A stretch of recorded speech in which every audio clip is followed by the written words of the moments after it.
ఆంధ్రప్రదేశ్ ప్రభుత్వం కీలక నిర్ణయం తీసుకుంది. ప్రభుత్వ స్థలాల్లో ఏళ్ల తరబడి నివాసం ఉంటున్న పేదలకు పట్టాలు ఇచ్చేందుకు గ్రీన్ సిగ్నల్ ఇచ్చింది. ఈ మేరకు జీవో నెంబర్ 30ను విడుదల చేసింది.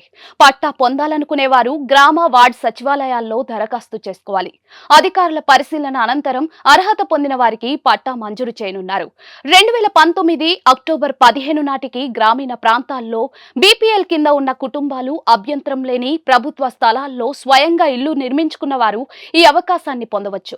ఇందుకు సంబంధించి రాష్ట్రంలోని అన్ని జిల్లా కలెక్టర్లకు ప్రభుత్వం స్పష్టమైన ఆదేశాలు జారీ చేసింది.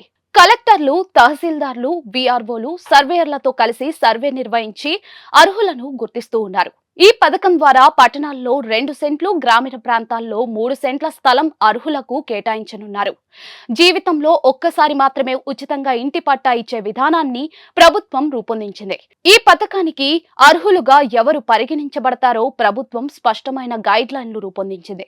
గ్రామ వార్డు సచివాలయాల్లో దరఖాస్తు అందుబాటులో ఉంటుంది.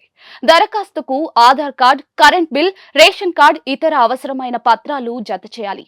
వచ్చిన దరఖాస్తులను వీఆర్ఓ, తహసీల్దార్, ఆర్డీఓలు పరిశీలించి జిల్లా అధికార కమిటీకి నివేదిస్తారు. జిల్లా అధికార కమిటీ తుది నిర్ణయం తీసుకుని అర్హులైన వారికి పట్టాలు మంజూరు చేస్తుంది.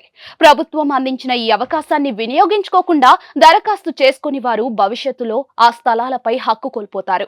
వీరు అక్రమదారులుగా పరిగణించబడి ఆ స్థలాలను తొలగించే చర్యలు తీసుకోనున్నారు.